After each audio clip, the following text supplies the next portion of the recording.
कहानी की शुरुआत होती है वर्टिकल सेल्फ मैनेजमेंट सेंटर नाम की एक जेल से, जहां गोरेंग नाम के एक आदमी की आंख खुली और उसने देखा कि वो 48 नंबर कमरे में कैद था। वहां एक बिस्तर और सिंक के अलावा और कुछ नहीं था। और अजीब बात ये थी कि कमरे के बीचों बीच एक छेद था। उस कमरे में लियो नाम का एक कैदी भी था, जिसने बताया कि यहाँ सैकड़ों मंजिलें हैं और हर मंजिल पर 2 कैदी हैं। हर रोज इस छेद से खाना नीचे आता है और कैदियों के पास खाना खाने के लिए सिर्फ 2 मिनट होते हैं। इसके बाद ये खाना अगली मंजिल पर जाता है। हर महीने के अंत में कैदियों को अलग मंजिल पर भेजा जाता था। जब गोरेंग के कमरे में पहली बार खाने का टेबल आया तो उसने कुछ नहीं खाया, क्योंकि उसने निचली मंजिलों के लोगों के लिए खाना बचाने का फैसला किया। खैर, लियो ने फटाफट से खाना ठूसा और बचे हुए खाने पर थूक दिया, क्योंकि वो जानता था कि ऊपर की मंजिलों के लोग भी यही करते हैं। फिर गोरेंग ने अपने लिए एक सेब रख लिया, पर टेबल के नीचे जाते ही कमरे में गर्मी बढ़ने लगी। असल में खाने को अपने पास रखना मना था, इसीलिए गोरेंग को ये सेब फेंकना होगा, वरना वो यहीं जलकर मर जाएगा।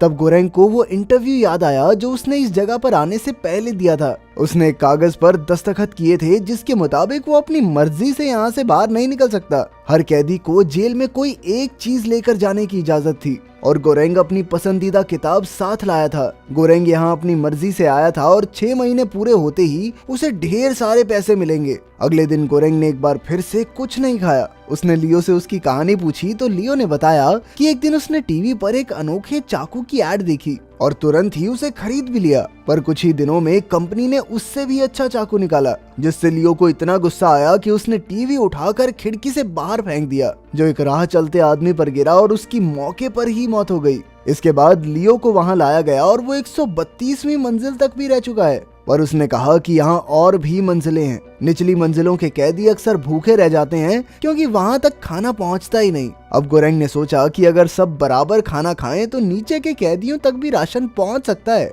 इसके लिए गोरेंग ने निचली मंजिल के लोगों से बात की, पर किसी ने उस पर ध्यान नहीं दिया। फिर लियो ने निचली मंजिल में पेशाब करके अपना चाकू दिखाया, जो वो जेल में अपने साथ ही लाया था। अगले दिन जब टेबल आया तो गोरेंग ने खाना खाया, पर अचानक ऊपर की मंजिल से एक आदमी नीचे आकर गिरा। लियो ने कहा कि ऐसा अक्सर होता है, लेकिन कोई कुछ कर नहीं सकता इस बारे में। लियो ने बताया कि वो अगले महीने भी एक साथ ही होंगे। और तब गोरेंग उसकी बातों से समझ गया कि जब लियो निचली मंजिल पर था, तब वो भूख के चक्कर में अपने साथी को ही मारकर खा गया था। अगली बार जब टेबल आया तो उस पर मिहारू नाम की एक औरत बैठी थी। गोरेंग ने देखा कि वो जख्मी थी, पर लियो ने गोरेंग को उससे दूर रहने को कहा।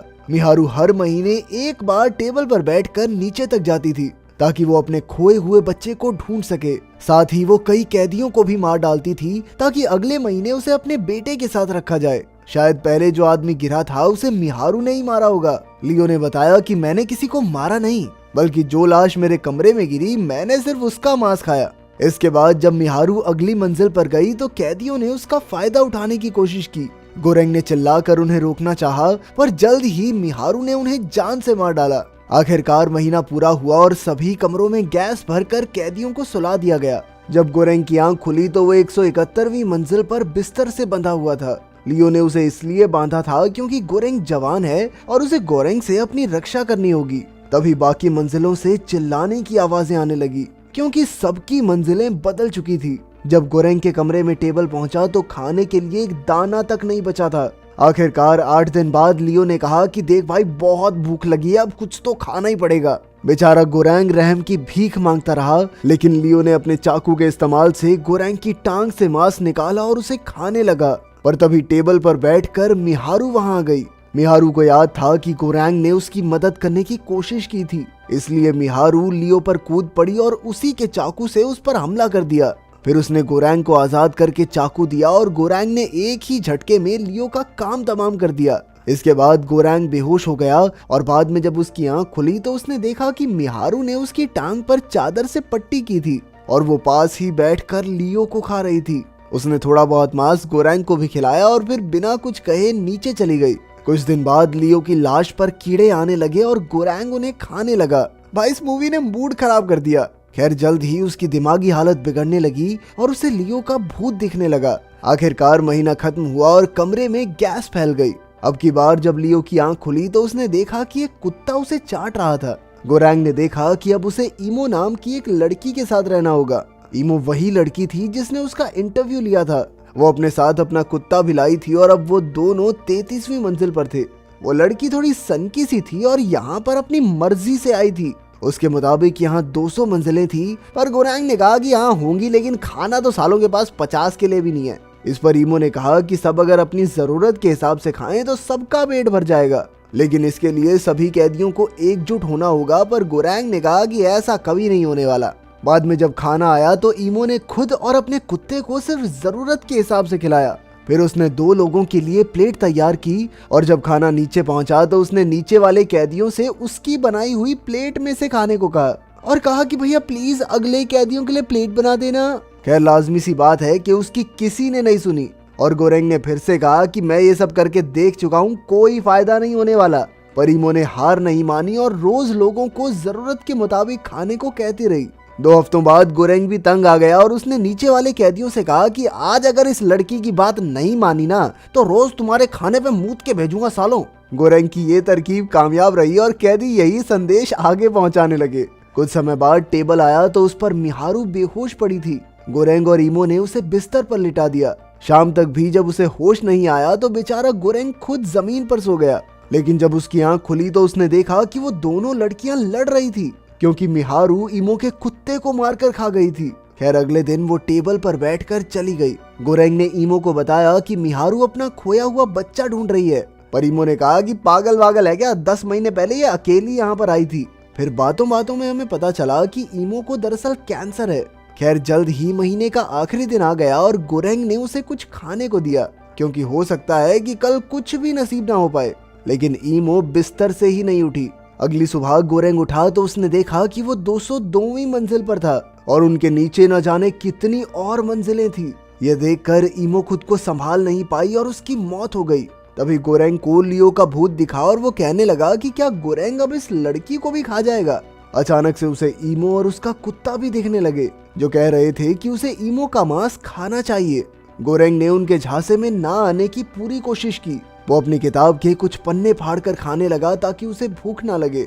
फिर उसने कांच से दीवार पर लकीरें खींचकर दिन गिनने शुरू किए, पर जल्द ही भूख ने उसके दिमाग पर काबू कर लिया और वो ईमो का मांस काटकर खाने लगा। कुछ समय बाद कैदियों के कमरे बदले गए और इस बार गोरेंग खुश था, क्योंकि वो 6ठी मंजिल पर था। उस कमरे में मिहारू भी थी और उसने अचानक चाकू से गोरेंग पर हमला कर दिया, लेकिन असल में ये सिर्फ एक सपना था। असल में गोरेंग के कमरे में ब्रूनो नाम का एक आदमी था जो अपने साथ रस्सी लाया था। वो ये सोचकर बहुत खुश हो रहा था कि रस्सी की मदद से बिल्डिंग के टॉप तक पहुंच जाएगा। जब उसने 5वीं मंजिल के लोगों से मदद मांगी तो उन्होंने ब्रूनो की रस्सी पकड़ ली, पर जब ब्रूनो ऊपर चढ़ रहा था तो ऊपर से एक कैदी ने ब्रूनो के मुंह पे टट्टी कर दी। अचानक ब्रूनो नीचे गिर पड़ा और ऐन वक्त पर गोरेंग ने उसकी जान बचाई।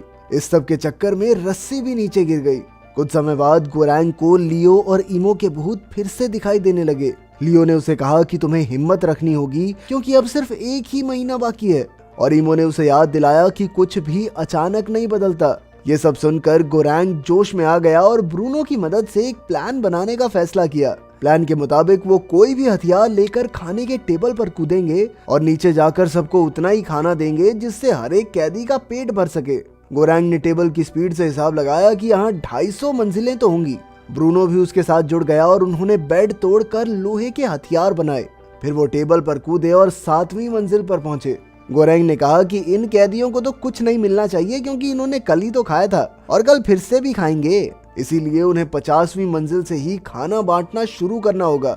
धीरे धीरे वो नीचे बढ़ते रहे और किसी ने खाने को छुआ तक नहीं। कुछ मंजिलों बाद ब्रूनो को ब्रैम बैंग नाम का एक बूढ़ा आदमी मिला, जिसकी वो बहुत इज्जत करता था। उसने कहा कि तुम दोनों बहुत अच्छा काम कर रहे हो, लेकिन आखिरी मंजिल के लोगों को खिलाओगे क्या? तब ब्रूनो और गोरेंग ने पैनाकोटा नाम की एक लजीज चीज को चुना और सोचा कि अगर ये चीज आखिरी मंजिल तक पहुंच गई तो बहुत अच्छा असर पड़ेगा। इसी तरह उन्होंने अपना मिशन जारी रखा और पैनाकोटा की रखवाली करते हुए आगे बढ़ने लगे। जब वो 50वीं मंजिल पर पहुंचे तो उन्होंने बराबर हिस्सों में खाना देना शुरू कर दिया और सभी लोग इससे काफी खुश हुए।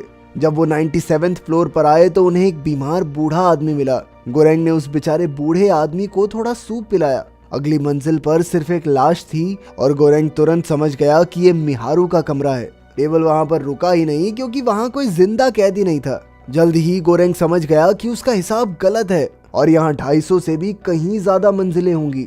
फिर उन्होंने अगली मंजिल पर देखा कि 2 आदमी मिहारू पर हमला कर रहे थे। एक के हाथ में तलवार थी और दूसरा काफी हट्टा कट्टा था। इसीलिए जब गोरेंग और ब्रूनो उसे बचाने कूदे तो उनके लिए लड़ना बहुत मुश्किल हो गया। ब्रूनो ने पहले आदमी को मारा और फिर गोरेंग के साथ मिलकर पहलवान का भी काम तमाम कर दिया। लेकिन अब बहुत देर हो चुकी थी क्योंकि मिहारू पहले ही मारी गई थी। गोरेंग उसके दुख में रोने लगा पर ब्रूनो ने उसे टेबल पर खींच लिया। इसके बाद वो हर मंजिल पर बराबर खाना बांटते रहे। हालांकि कई मंजिलों पर सिर्फ मरे हुए कैदियों की लाशें थी। आखिरकार टेबल 333वीं मंजिल पर आकर रुक गया और उन्हें लगा कि यही आखिरी मंजिल है। पहले तो उन्हें लगा कि यहाँ कोई नहीं रहता, पर असल में कोई बिस्तर के नीचे छिपा हुआ था। ये कोई और नहीं बल्कि मोरो था। दरअसल वो ही मिहारू का खोया हुआ बच्चा था। ब्रूनो और गोरेंग उस लड़के की ओर बढ़े और जैसे ही वो टेबल से हटे तो वो फिर से नीचे जाने लगा। तब गोरेंग ने ब्रूनो से कहा कि पेनाकोटा को जल्दी से छेद में फेंक दे, पर ब्रूनो ने ऐसा करने से इनकार कर दिया। हालांकि उन्होंने खाना चुराया था, पर फिर भी कमरा गर्म या ठंडा नहीं हुआ। आखिरकार काफी हिचकिचाहट के बाद ब्रूनो ने मोरो को खाना दिया।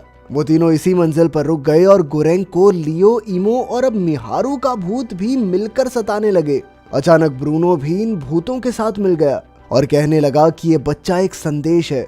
तभी गोरेंग उठा और उसने देखा कि ज्यादा खून बहने की वजह से ब्रूनो की मौत हो गई थी। फिर जब अगली बार टेबल आया तो गोरेंग मोरो के साथ उस पर चढ़ गया और इसी तरह चलते चलते वो आखिरी मंजिल तक पहुंच गए, जहां अंधेरे के अलावा और कुछ नहीं था। आखिरकार गोरेंग को लियो दिखा, जो कह रहा था कि तुम टेबल से उतर जाओ क्योंकि तुम संदेश का हिस्सा नहीं हो। और आखिरकार वो दोनों मिलकर टेबल को देखने लगे, जो मोरो के साथ फिर से ऊपर जा रहा था। उन्होंने उम्मीद की कि शायद मोरो को देखकर ऊपर वाले कैदी नीचे की हालत समझ सकेंगे और हो सकता है कि एक दिन ऐसा आए कि सभी कैदी एक दूसरे के बारे में सोचते हुए मिल बांट कर खाने लगे। अगर वीडियो पसंद आई तो लाइक कर देना, चैनल को सब्सक्राइब कर देना। मिलते हैं अगली वीडियो में।